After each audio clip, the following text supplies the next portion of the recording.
that. Can you ask them right now? Which OS? Which OS? Okay, we won't let me sign up. 10.3.9. I know Tiger and Leopard work. Huh? Tiger and Leopard. Sign up. So guys, we're gonna. I guess you know what? I'm just gonna shoot away at this and see how it goes. So real quick, here's the story. We wanted to do a session with oovoo, who are our sponsor, and we thought, well, the only real good way to do this is to show it because it's really cool. And we had used this technology, as you're gonna see in a second, for some PodCamp Toronto pre-planning because we actually, I think we only really had one physical meetup of the PodCamp Toronto group, and not even everybody was there. The organizing group. But we used mostly email and Google Group and stuff like that. But we used this a couple times to chat about a few things. And it only really came out properly a couple of weeks ago.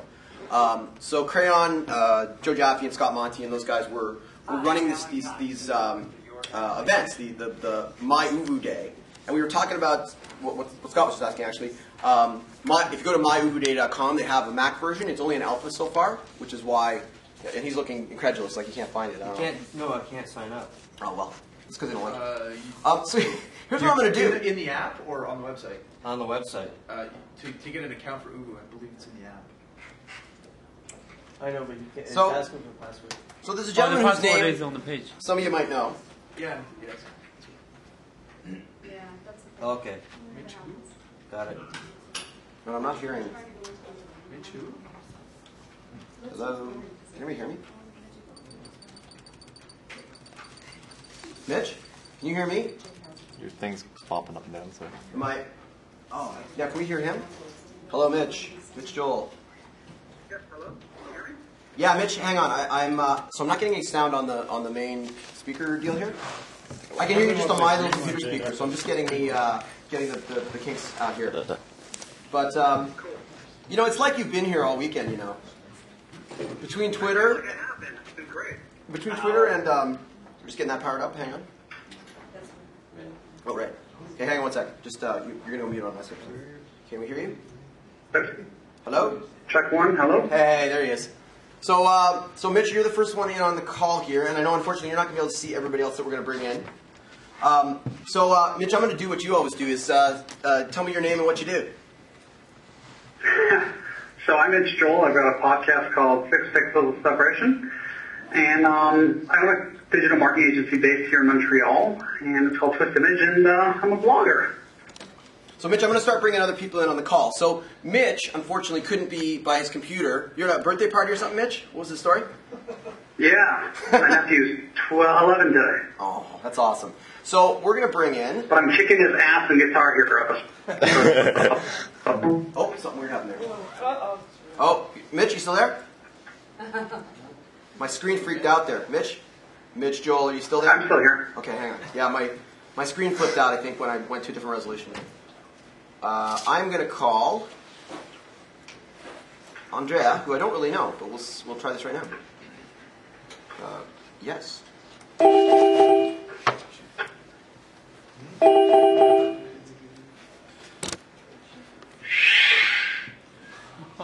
All right. That looks pretty slick. Hi, Andrea. All right. How are you Hello, doing? Jay. How you doing? Very good. Could you say, please, who you are and what you do for the people? All right. Let me stop first of all the live stream here because I was watching you while you were calling me. Oh, that's gonna freak you out a little. Yeah. Okay, so yeah. Otherwise, I hear some echo. Anyway. Well, I can't see now who's there in the room, but anyway, I'm sitting here in Finland. My name is Andrea Vascelari, and currently I'm CEO of iTiv.eu. You can find it at itiv.net, and for the rest, well, I'm blogging at www.andreavascelari.com/blog, or on my media channel at media.vascelari.com. I mean, when Connie, dropped a message today, and say, hey, why not you're not gonna jump here later on today? I say, of course, sounded great. And anyway, I have my Twitterific on here. So anyway, if there is somebody that maybe wants to come up with any questions, also there, I can see it here. You can find me at at Vashilari, so it's my surname. All right. Easy.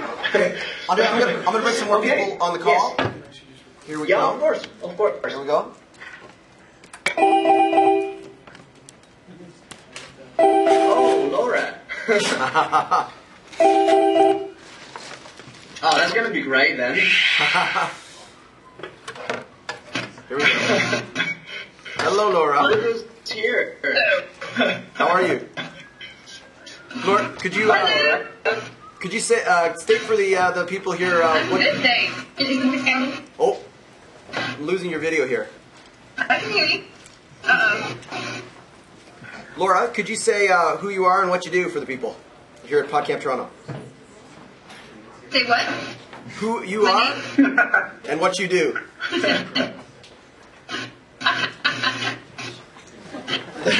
My name is Dash. Becoming a train wreck. Uh-oh. Can you guys hear me okay? Someone's network's joking. Oh no. I can hear you really well. I can hear you really well too. Oh good. Yeah. So I'm Pistachio and I overshare on Twitter and Seismic and others and John and Twittergram and I'm working on quick, but I haven't got the N95 yet. I really love to. How well can you guys hear Laura, Andre, and That's sort of in and out. Pretty well. Are you hard work? Is there a lot of background noise for me? I think that's the problem. I'm getting nothing but background noise. Can you? You're in a public I'm place, in right? Yeah, it shows. Yeah. Just chopping up. Yeah. Let me turn down my microphone and get my face really close.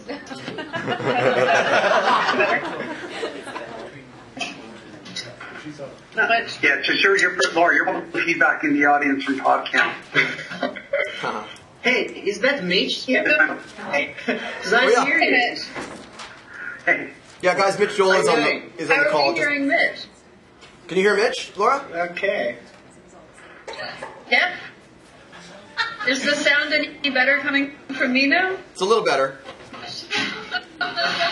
Should I I tell? can hear you really well. Here. Yeah, I hear a lot of What back. I'm going to do is turn my mic to the lowest possible. I have earphones with me, but I didn't have a mic with me. There we go. It's better already. It's a lot better already. Should I tempt fate and bring one more person in the Good. call? Well, I turned it way down and stuck my face. yeah, that's what we need, more bandwidth. I'm gonna give it a go here. We'll see how it goes. You're insane. There we go. It's not broken yet. Let's break So- it. Yeah, exactly.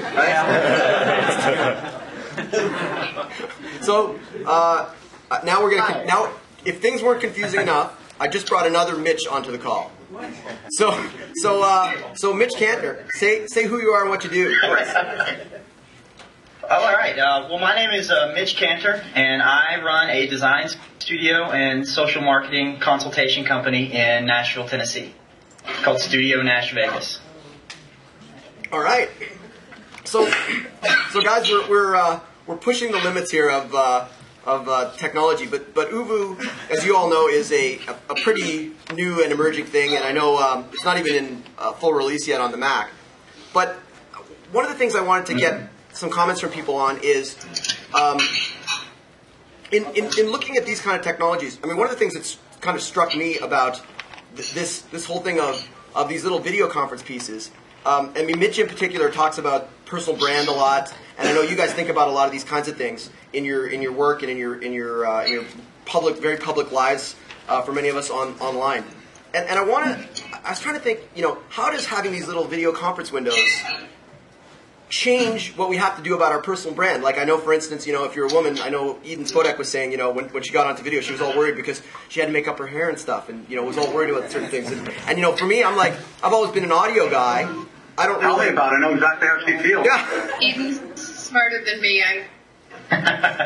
So starting with Mitch Joel, how do you think video as an emerging and sort of continuing to be a more important platform changes what we have to think about in terms of our personal brand online? Do you remember Look, I really think that to a certain degree, that's why I think I have a face for podcasting, right? Video is really tricky. There are certain technologies that have been introduced for so long that we just come to grow accustomed to. In fact, I just did like a 6-point separation on my podcast today about things you can make stuff. I mean, we take it all for granted because we're just seeing so many great videos and images. And I think it's a big challenge. I mean, it's part of the reason why, first of all, I find it very time-consuming from that perspective, so that's the other sort of reason why I'm not great with video. But I think there are so many more hurdles to overcome to make video really awesome in a world of flat-screen HD TVs and all that. To answer your question from a more macro standpoint, one of the things I've sort of embraced, and it follows through everything from Twitter to Facebook to video, is just the idea that I am a media channel, and that any follow or whatever it might be, I'm trying to be respectful of that relationship and the information I put on it. And I'm trying to make it engaging and compelling. And these channels have just enabled all of us to pretty global brands. And this is an amazing thing. We're just at the beginning of it. Yeah, Mitch Cantor, your video, your videos come in and out. They all are, but that's all right. But I noticed you put a nice little studio, nashvegas.com. So when we talk about branding, obviously, you've thought a little bit about the channel and putting that up there. Talk to us about video and personal branding to you. Absolutely. I mean, especially with oovoo being the technology that it is, I mean, there's so much potential that we have. Doing panel discussions such as this.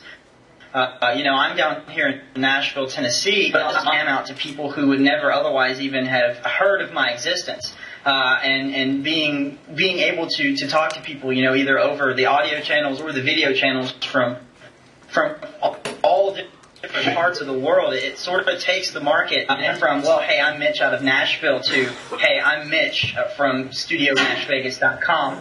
And it really just, to take the cliche phrase, it makes the whole world just seem a little bit smaller, and really just kind of expands the amount of people that come for my business. And not only that, but just the personal connections I make as well. I mean, it's all about synergy. You get to synergize with people that you would never otherwise get to talk to.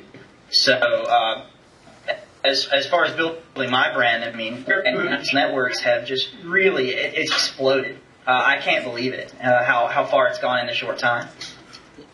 Laura, I think I didn't know until very recently that your name was Laura. I know you as Pistachio, as a lot of us I think do online. And so thinking about branding for you, like, you brand yourself under a name that isn't the same name I presume most of your sort of friends and family know you by. So what does personal branding mean to you? Well, my company is called Pistachio Consulting. Right. So that's where Pistachio came from originally. I had, a very wary approach to Twitter once upon a time, and thought, well, I don't want to admit I'm a girl. I'll put my logo up. I'll use a neutral name. And I went from that to becoming insanely oversharing and very almost live streaming with it. So by the time I figured out how to do it, and Pistachio's an okay brand anyway, because people seem to remember it. Probably the only pistachio that people call by the name Pistachio. Right. So that works. Right on. And, Andre, as somebody... As far as video... Yeah, go ahead. It's so true that to produce really nice video would be quite difficult, but what Seismic taught me, I didn't do any video before Seismic, and it taught me about this very casual, off-the-cuff video that has qualities but has high immediacy. And the most times I've seen impact from using it are, I'll do all these cooking shows where I'm not even setting up.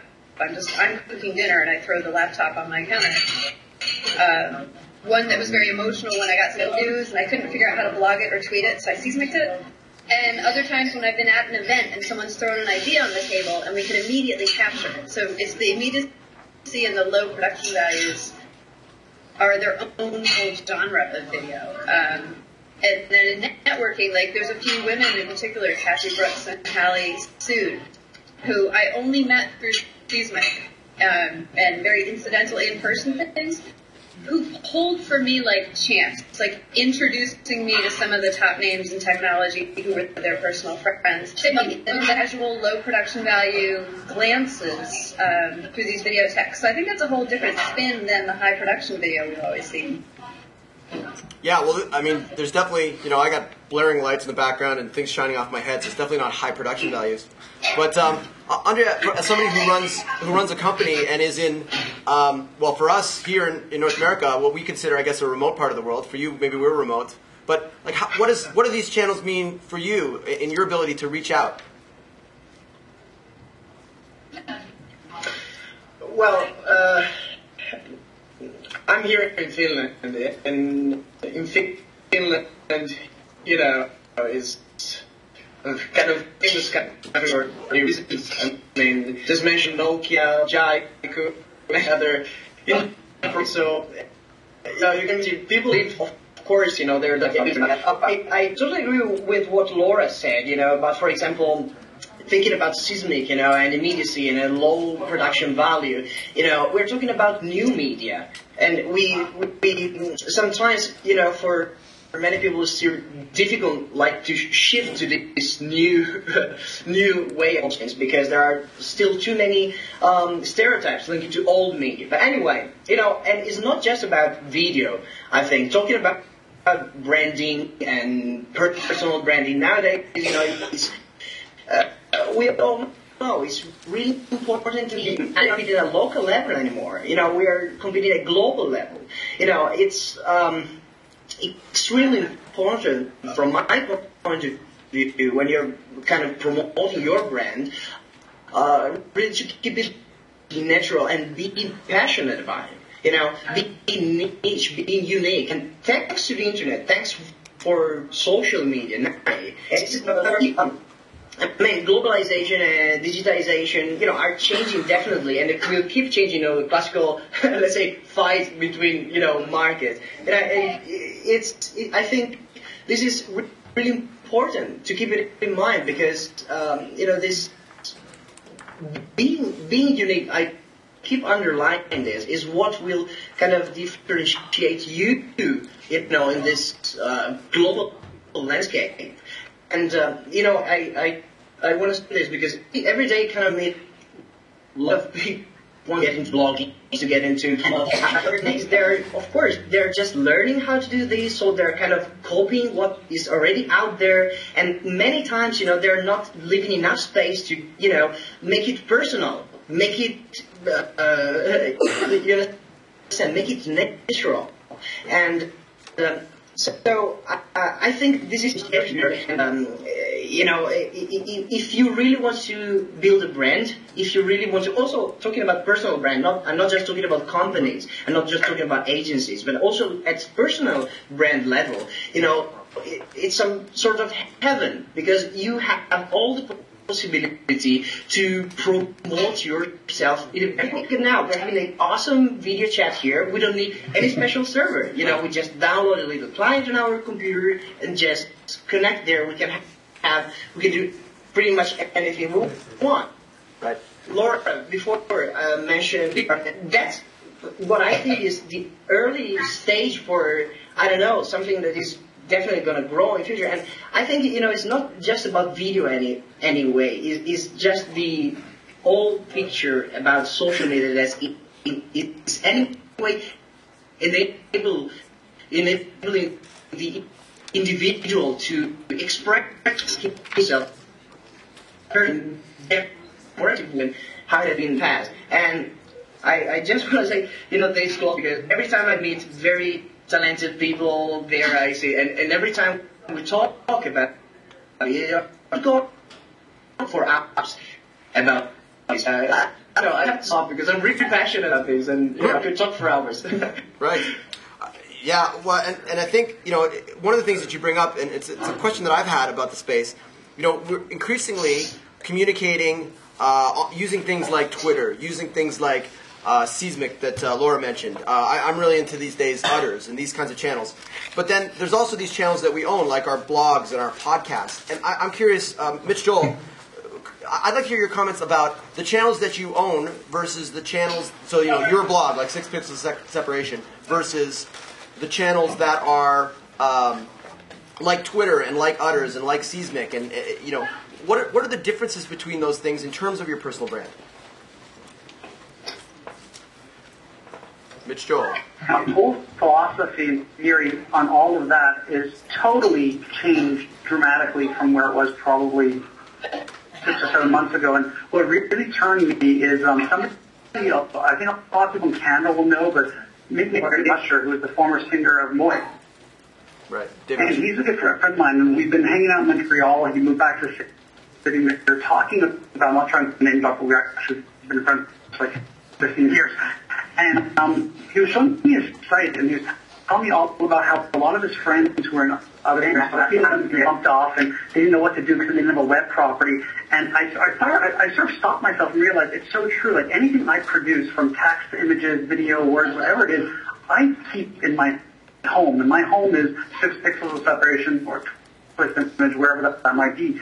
And what I do is I then use those capabilities, depending on what it is that I've created in my home, to use as some form of distribution channel also. Now, I'm not saying every time I blog I drop a link into Twitter, not at all, but I use them to complement each other, knowing full well that if you go to my blog only, you can still see my Twitter feed, you can still see other stuff on my Facebook, stuff like that.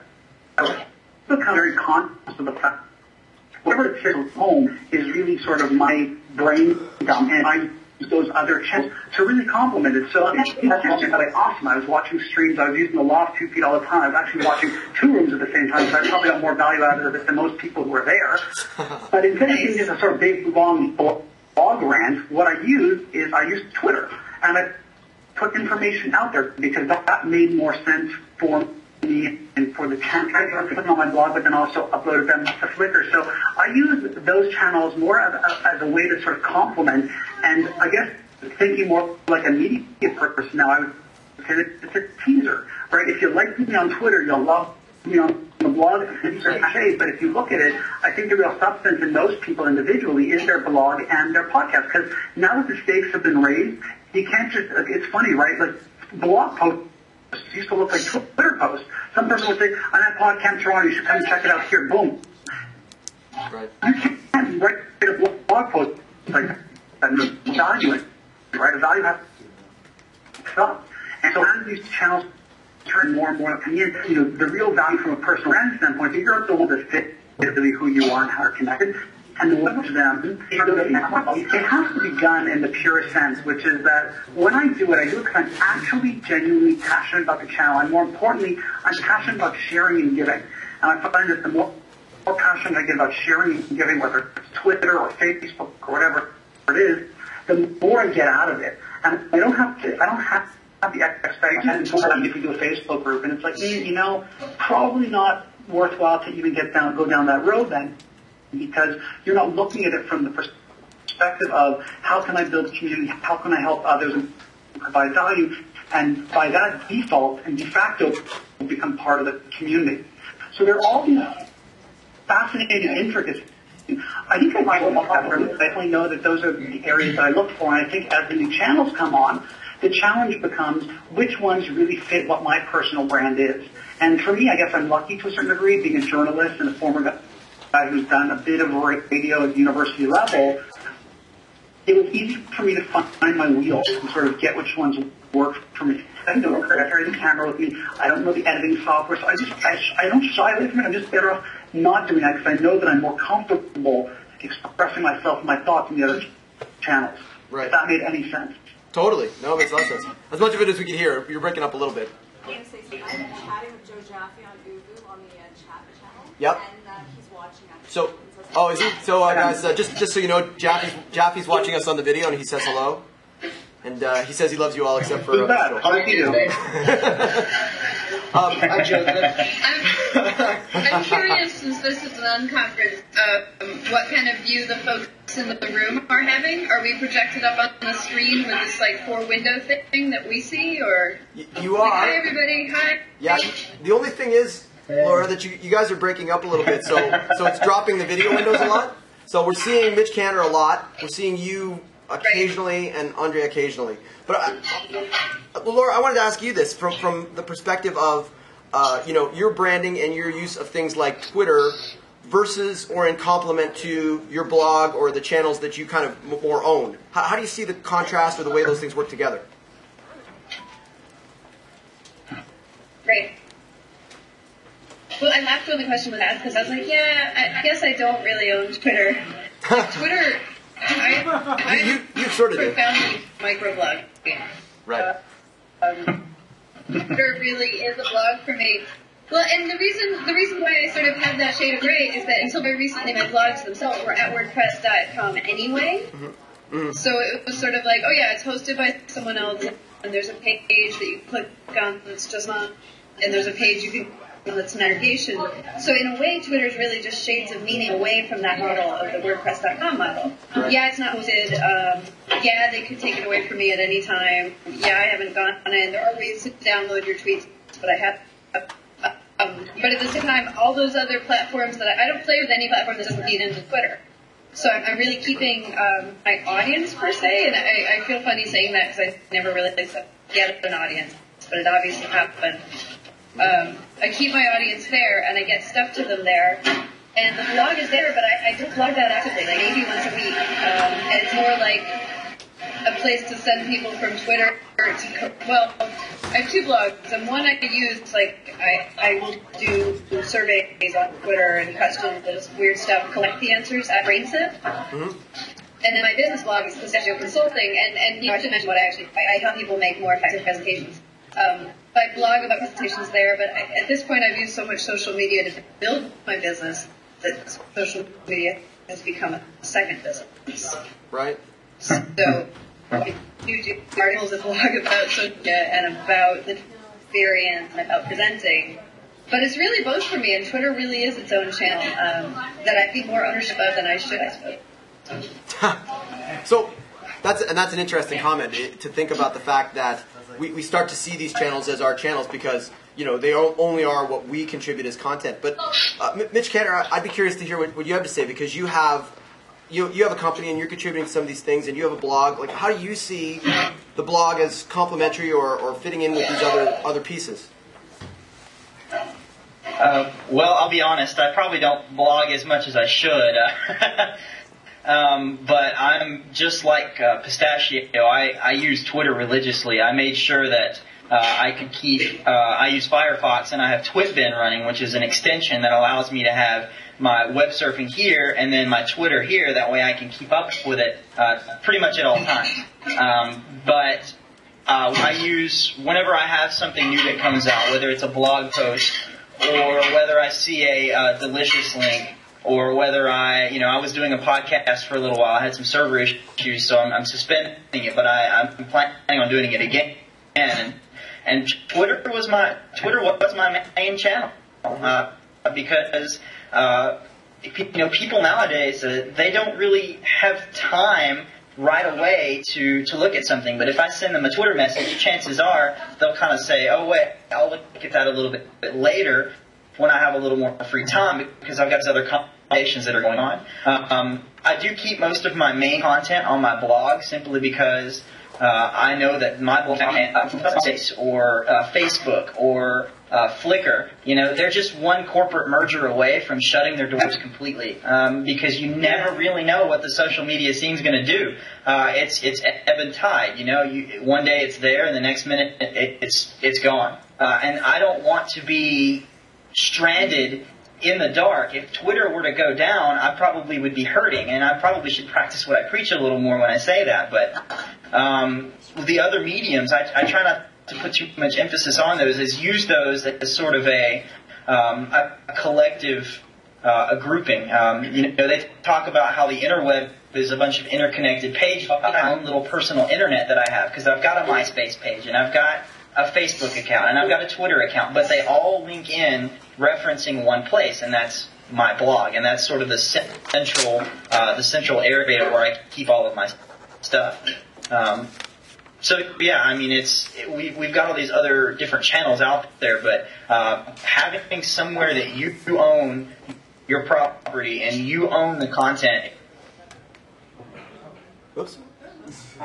necessary, simply because you really never know what's going to happen tomorrow. Right.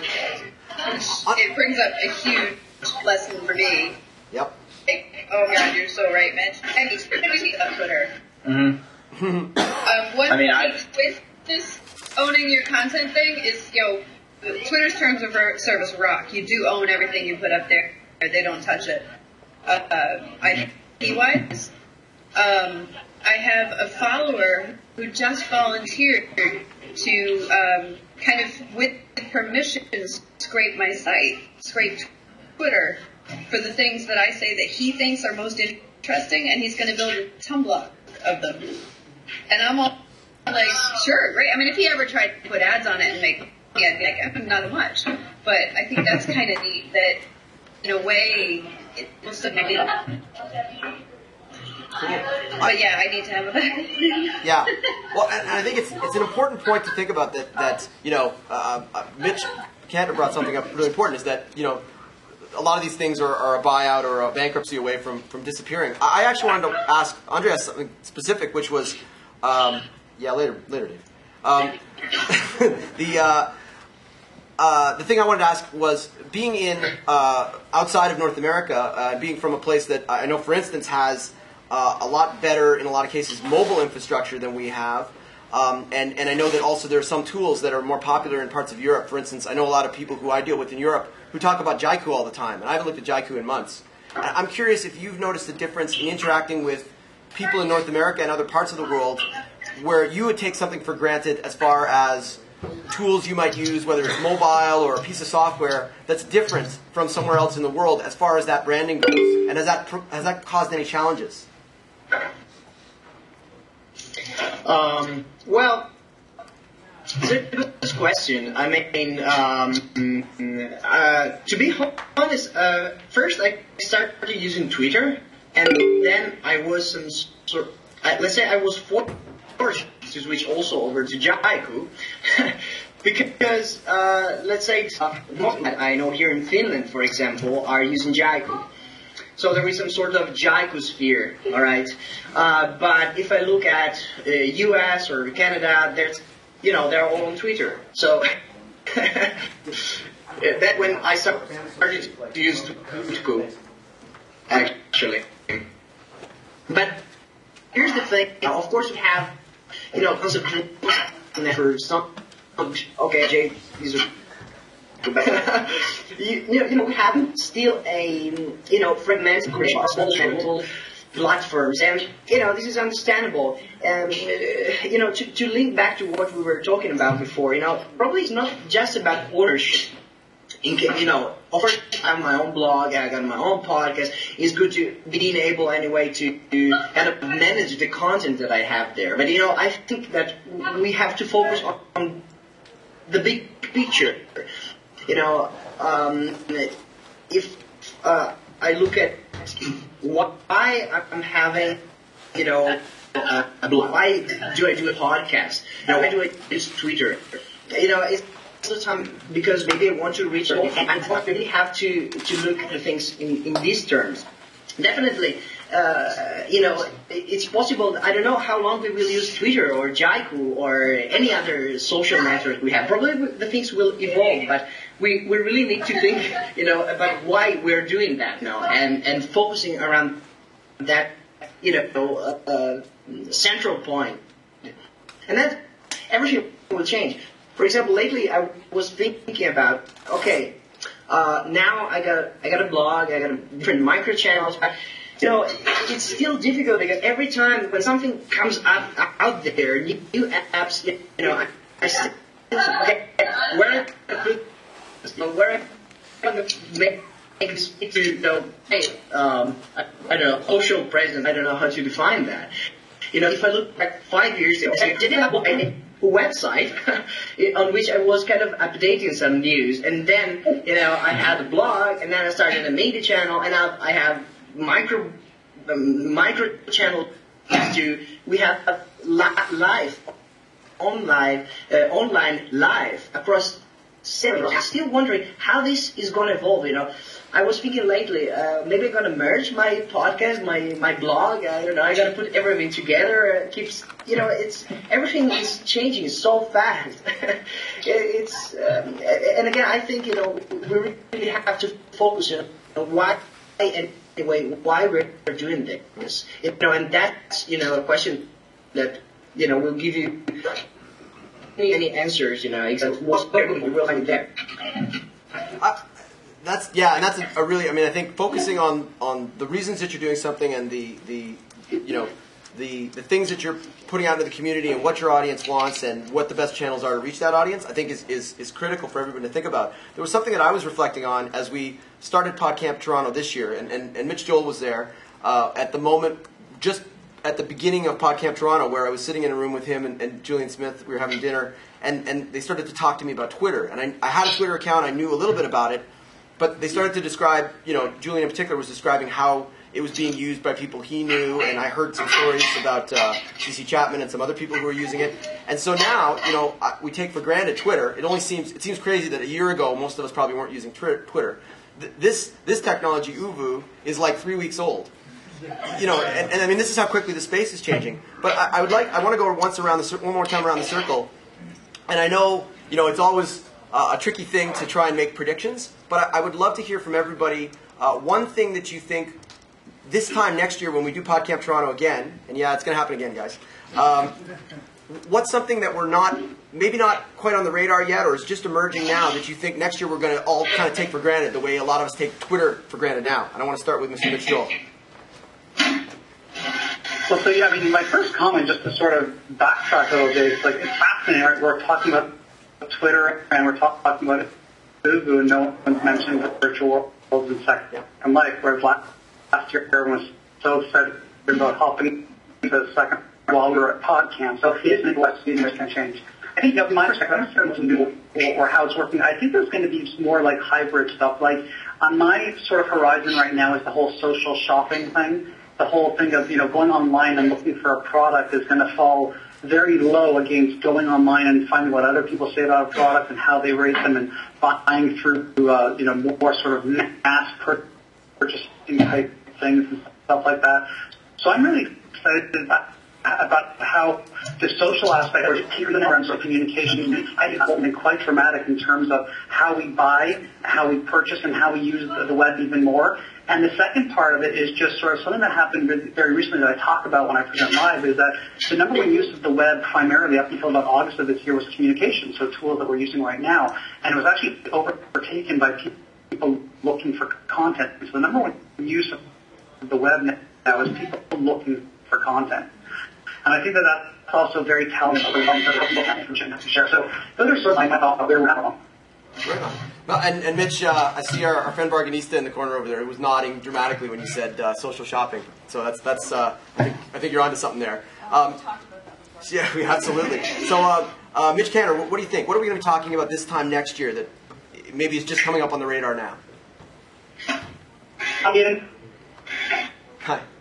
Mitch, well, hi. You mentioned Second Life and the virtual worlds, and I think a PodCamp Second Life would be a great thing to do one day, but that way we get people from all over the place kind of in one room and have just this huge unconference. But I know that I totally agree with Mitch that if I want to get something online, I'm not going to go out and just purchase something. I want to see what other people have to say, because my number one thing that I look for is what other people have, because there's for sure. So as far as what we'll see sometime next year, with the scene changing as much as it is, I would love to see oovoo take a stronger front, because it is such an awesome technology,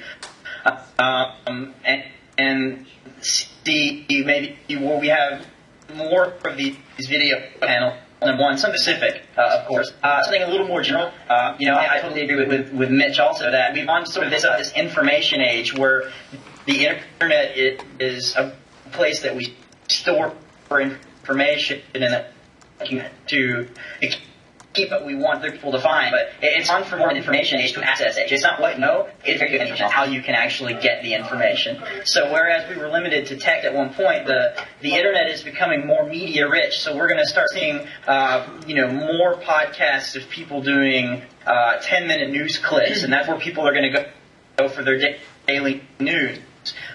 You're going to see amateur weathermen going out and doing podcasts. Communities, they're home, and they're going to see people accessing this information, as a podcast. Forget the weather for Nashville every day, and I know him personally, so I'm going to watch him because he obviously knows what he's talking about too, because he's proven himself. So I think we're going to go for more of newspapers and magazines are dictating what we see to, whereas the rising stars of social media are going to come in and take the forefront. And since they're, making themselves so their corporate umbrella, they're going to relate to them better, and that's where we, as consumers, are going to start getting our media, not from the professionals, but from amateurs and people just like ourselves. Right. And Mitch, just if you didn't know, we actually did do PodCamp in Second Life last year, and I'm sure it's going to happen again. I got to connect with my buddy Lynette Radio, and we got to hook that up again. So that will happen again. Let me know. I'm totally for sure. there. For sure. Laura, what do you think? What's going to be what's up and coming in your mind?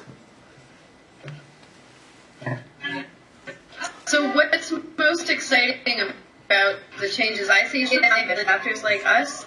What I'm more interested is seeing things like Twitter and RSS readers, and even the kind of Twitter seismic audio, I think, mashup go mainstream. Mm-hmm. I think this will sound nuts, but someone jokingly made a prediction for 2008 that I would go on Oprah, right? Because that's going to happen. But I was like, well, what if I did? What would I want to talk about? And what I would want to talk about on Oprah doesn't exist yet, and the closest thing I've seen is Guy Kawasaki's new launch, All Talk. I would want to go on Oprah and explain to her audience how to use RSS without having to send them a screencast that instructs them on the Google. I want the power of what we're all benefiting from in our readers into the hands of Joe Sixpack and Jane Housewife, and I'm not generalizing that women are housewives. Look at me being sexist, right? I want to see the power of stuff like that, and I want to see the power of something like Quick. The other day, New Media Jim interviewed Bob Geldof in Africa about what was going on, and it streamed live, and we saw the link on Twitter, and we all watched it. The thing Hans Roslis from Gapminder and does wonderful speeches about understanding the developing versus the developed world, what culture we go through, and the mortality of the nation is quite analogous to the case Sweden for America 300 years ago. His ending point when he talks about all that is like, look, it's not developed, undeveloped. It's not that simple. There's fine gradients and tons of different things, and the best thing you can do in social media to help these problems is connect one-to-one with people outside of your culture. So I look at the one laptop per child that's going out into rural, poor areas with children having access to video and audio, and I match that up in my brain with Quick and Seismic routers and oovoo and everything, and I see little kids in villages all over the world talking to each other and figuring shit out. Yeah, and I go, oh, holy shit. I mean, I watched Jim do that Quick, and I'm like, oh, someone introduced me to Bob Geldof. I want to travel around Africa advocating Twitter and Seismic, and Twitter isn't ready to scale for it, and RSS isn't user-friendly yet, so it's probably not a one-year prediction, but that's where my heart is just freaking out right now, is getting these tools into the hands of world leaders, into the hands of masses, because I've seen the change in my life over 9 months in terms of professional development, opportunities, and people I met. You never could have fixed it, never. And so I want to see that happen on a big scale. It's amazing. I'm tearing up. That's amazing. Andrea, I'm going to give you the last word. You're in Finland, and I want to hear what you think is emerging. What's going to be next? Yes. All right, of course, virtual world, I think I agree with everything that has been said so far, but of course also, like you said, it's also about how we get the information. So without going too far, and I link back to what you, Jay, said before, for example, Jackie channels. Here in Europe, we use more Jackie channels. I don't know, I tried to search, for example, a Jackie channel for PodCamp Toronto. From the European perspective, I thought, okay, I'm going to find it there somewhere. I don't know, I did it. Is there any Jackie channel? Is there any Jackie channel? Is anybody in the room use Jaiku at all? Anyway. I don't think so. A couple people yeah. do.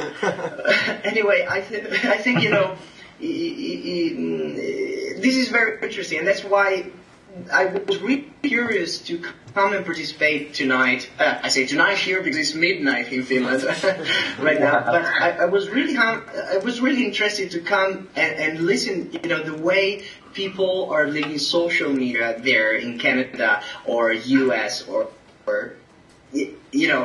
and I think it was awesome to hear what you thought. I hope you get some of what I do. And I really hope that the more we move forward, so next year, we will have some sort of global, we're actually thinking a global way about social media, kind of using these, I don't call them barriers, because we don't actually have real barriers in social media, but let's say, this kind of adoption gaps that we still have somewhere here and there. But I said, I don't know, legal to predict the future, but that's my point of view. That's great. Well, you know what? I'm gonna. Any questions from the audience? I don't. Do you want to try? Do you want to try and do one? Okay. Probably don't have time. We'll try and do. Is there anyone? It's not a conference. Do we want to bring her in to try and do that, or want to try it? Okay. Well, guys, we're gonna try and bring one more screen into the conference and see if it works. To see if we can get awesome questions. And it's breaking up a lot already. So I'm gonna. But let's see. If I lose everybody and everything in the room explodes, it's been very nice to chat with you all. But let's see what happens here. So the audience knows I'm going to retweet the Bob Geldof interview link from the Media Gym. Great. Good. And somebody should, Connie, you want to call me? should really blog this session. You're not set up as a... You can't get me? Yeah, PodCamp Toronto. You're PodCamp Toronto, right? Yeah. Hang on. One moment. Start video call. I love it. Okay, I'm bringing in one more user here. Ring. So, all right. So I just brought in the PodCamp Toronto feed, which is currently being controlled by the amazing Connie Crosby. So now we're getting a whole feedback loop going. Yay! Hey, Connie. So Connie, you have a question? Or someone from the audience? Okay. Let's get somebody else in here. Okay. Who wants to ask a question? One question. Travell, Go, Travell. Let's get somebody else in here. Travell right there. You sat in the right seat. Hello, Oh, we lost Travell. everybody! What happened? Hi, Pistachio. What? Hey, what's up? Hey, what's up? So wait, How you doing? what you're doing is telling me I'm in New Hampshire at a coffee shop, talking to Toronto, talking to my buddy from Boston. Exactly. You got it exactly. That's like Mitch's friend in Nashville. That's right. I love social media. The last time we did this was on Valentine's Day. We did. Okay, we did. So my question is this: the mainstream. Talk. The mainstream who's at the struggling to put food on the table. The whole presidential elections are going on. It's all about the economy and stuff. Do they have time for Twitter, for oovoo, for any of this stuff? For oovoo, for any of this.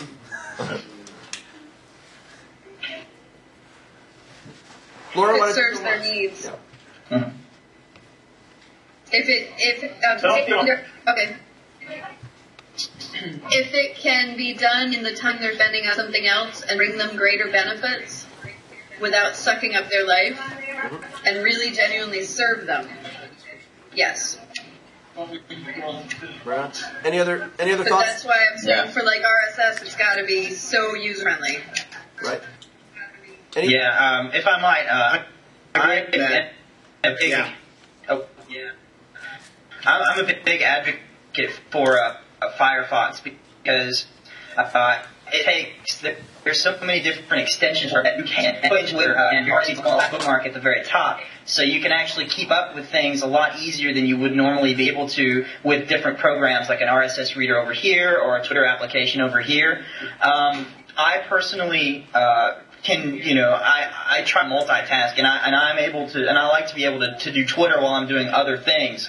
But it is a bit of a time investment, and it's a very, it's a basic economic principle, opportunity cost. If you're doing something over here that doesn't really grow this and show you can take a whole day to sort of build a community over here of people, then absolutely, Twitter and all of this networking is definitely right. But if you don't have the time to invest, then it's very slow to start, which is very fortunate because once it gets started, it just grows and grows and grows exponentially. But it is the initial starting period. It really takes a lot of time and effort to get into. I started actually it was me unwillingly losing my job I worked at another company as a designer, and I lost my job there for whatever reason. So I started my own design company with very little money in my pocket, and using social media and putting my time in, I was able to build it into what I have today. I'd say 80% of my business comes from Twitter and all of the social media networks, and the other 20% comes from Craigslist, which is another social media site in and of itself. So if you have the time to invest, absolutely, it's definitely worth it. But if you have other things that you need to do every day in order to get your business where it should be, you might want to rethink it. I mean, Twitter is something that doesn't take that much time once you get into it, but whenever you're just getting started, it can take a lot of time because you got to start following people and building these relationships. So, Mitch, Joel, any thoughts on that? Yeah, I think, yeah. I think this is I do a lot of volunteer work, and help people I can't do it. It always makes a difference to you. I think that's a big lesson that I've always taken out of all these channels is you do what is important, and you do make the time. You make it work. You make it work effectively. I think the reason we bring up questions like this is because there are too many people who are trying to figure out how to make a quick buck on it. So that we see the sort of negative side of mandating. We just got to remember, right? Like 2% of the world's evil. The other rest are just like you and I, right? They're just trying to do right by the family, put food on the table, have good values, and build stronger communities. And so, if you take the channels for what they are and work in a way that I think that they're just great, and there's tremendous value. The challenge with it. Earlier, not by the end of the night I'll be a millionaire. You're just a pretty ready to attention about how to do it. You know what, guys? This thing is really breaking up now, so I think we're gonna end the call at this point. But thank you all so much for joining us for this here in PodCamp Toronto virtually. This has been a blast, and I hope to talk to you all again very soon. Take care, guys.